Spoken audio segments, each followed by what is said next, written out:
السلام عليكم ورحمة الله تعالى وبركاته. كي دايرين؟ لاباس عليكم؟ نتمنى تكونوا بخير وعلى خير. اليوم غندير معكم واحد المخيمرات صغار اللي تقدروا تحتفظوا بهم في الثلاجة في المجمد، وقت ما بغيتوهم تتجبدوهم وتتعمروهم، والحشوه تبقى لكم اختياريه. انا غنصايب معكم غير المخيمرات.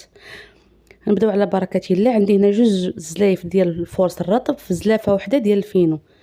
عندي جوج زلايف ديال الفورص الرطب مع زلافه وحده ديال الفينو، وغنحتاجو هنايا غنزيدو معاهم الخميره الفوريه.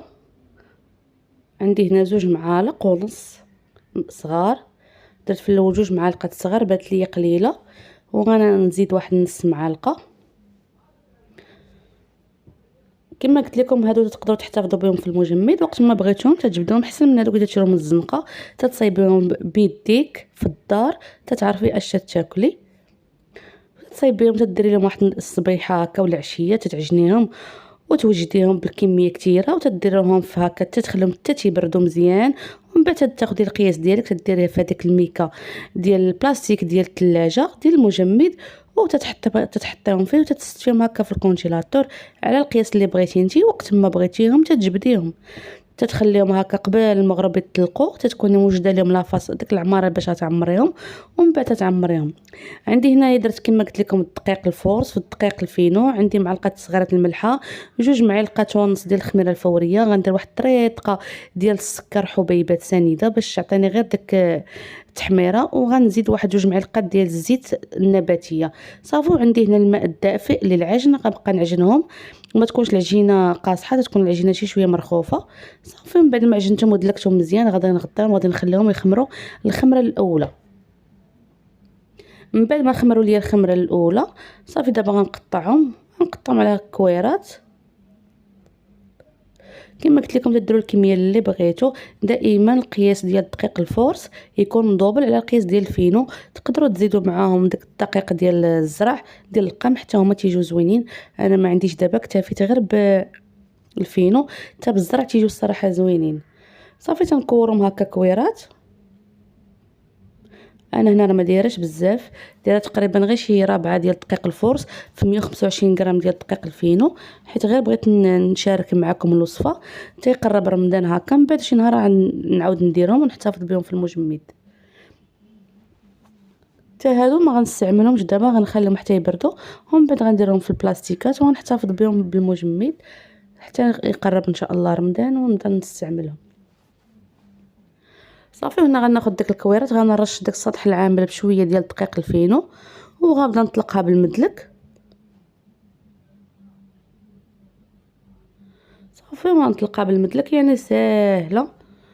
وكما قلت لكم احسن من ديال الزنقه، تكونوا عارفين شنو دايرين فيهم، يعني ما تياخذوش، ما فيهمش تماره بزاف، دغيا تيوجدوا وعلى يديك. يعني ماشي ديال الزنقه. انا تنفضل الحاجه واخا نتعذب فيها وهذا ونصايبها في الدار ناكلها وتنعرف اش ناكل، احسن من داكشي ديال الزنقه. بخصوص الملوين مخامر، هاد المخيمرات الصغار انا الصراحه ما تناخذوش من الزنقه نهائيا، تنصايبهم بيديا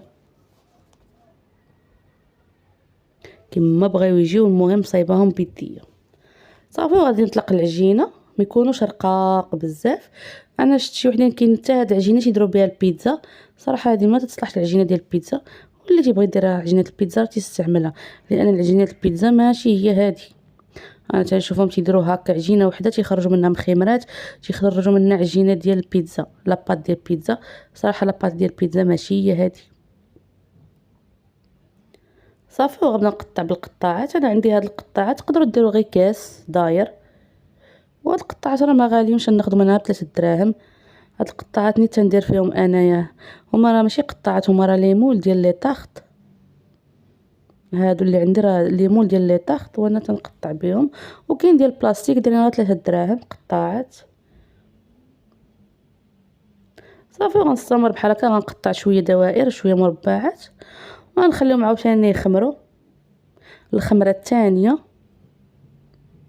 كما قلت لكم ساهلين وما فيهمش بزاف ديال التماره. نتمنى الا عجبكم الفيديو تبارطاجيوه مع احبابكم وصحابكم، وتخليوا لي اللايك وتعليق، واللي ما تيوصلوش الاشعار ديال الفيديو ديزابوني، يحيد ابوني، يحيد اشتراك ويعاود يدير ابوني ويفعل الجرس اللي تيكون هو الاولاني، باش اي فيديو حطيته تيوصل لكم الاشعار ديال الفيديو بانني حطيت فيديو جديد. تنقول لكم شكرا على التشجيعات ديالكم. اي واحد خلى لي تعليق تنقول ليه شكرا. صافي كما شفتوا غنبقى نطلق بوحده بوحده. ولا عندكم سطح العمل كبير تقسموها غير على جوج. انا عندي هنايا الضيق داكشي قسمت على 4. صافي من بعد ما كملتهم غادي نغطيهم ونخليهم يخمروا. صافي غادي ناخذ مقلاه. انا ما تنطيبوش في المقله ديك الثقيله، تنطيبوا فيها الملوي، نطيبهم غير في المقله عاديه. هاد المقيله هادي مخليه انا تنطيب فيها غير مخمرات فقط، حتى البغرير ما تنطيبوش فيها. صافي وغنبدا نستفهم هكا. صافي وغنبدا نطيب فيهم كما قلت لكم. عجنتهم انا الصراحه، عجنتهم عجنتهم في الاول. فاش عجنت العجينه خليتها، مشيت قضيت شغلي، عمرت واحد المخدات وداكشي، ورجعت لقيتهم خمروا. عاوتاني طبعتهم وداكشي وغطيتهم، مشيت عاوتاني قضيت شغل اخر في الدار بيد ما نخمروا، ورجعت بديت نطيب فيهم. يعني ما تياخذوش الوقت بزاف. صافي بديت تنطيب فيهم. انا دايره 2 مقلات الصراحه باش نسالي دغيا. دايره مقله هنا حدا معاكم ومقله حطاها فوق البوطه ها هي. صافي يعني ما باش ما ياخذوش ليا بقى انا واقفه بزاف، تندير 2 مقلات دغيا دغيا هما كما تتشوفوا تنطيب فيهم، شي هنا وشي في المقله الاخرى. صافي باش دغيا نسالي. كما قلت لكم انا تنطيبوش في المقله الثقيله، تيطيبوا في هذه المقله هذه الصراحه تيجيو احسن، تيجيو منفوخين تيتنفخوا كلشي. ديما طيبوا المخيمرات غير في هاد المقيلات بحال هكا.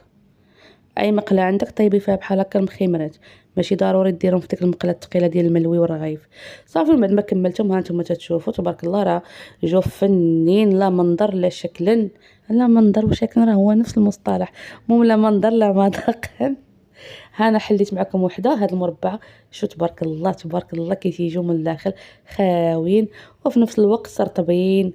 وهذه ديك الاخرى الدايره تبارك الله صلى عمي. تشكر في راسي صراحه عجبوني ملي تندير شي وصفه بحال هكا وتتخرج زوينه تيعجبني الحال. وهذه الاخرى الدايره ها هي انا نقسمها لكم على 2 تشوفوها كما تتشوفوا خاويين من الوسط ومفشفشين صراحه والله تاجو زوينين. وانا شاط لي شويه العجينه درت صايبت منها شويه المخيمرات. هاد العجيناني تتخرجوا منها مخيمرات كبار ندير بهم نيت كاسكروط في العشيه. ايوا صافي هذا هو الفيديو ديالنا. نتمنى تدعموني بلايك وتبارطاجيو الفيديو وتكثروا لي بزاف ديال التعليق باش يطلع الفيديو. وتنقول لكم شكرا والى فيديو مقبل ان شاء الله. انا هنا راه تنقول لكم زعما باش ديروهم في الكونجيلاتور تقسموهم وحده وحده، تقسموا الكميه اللي بغيتو هكا 10 6 7 وتديرهم في البلاستيكه او تحطوهم تحتفظوا بهم في المجمد.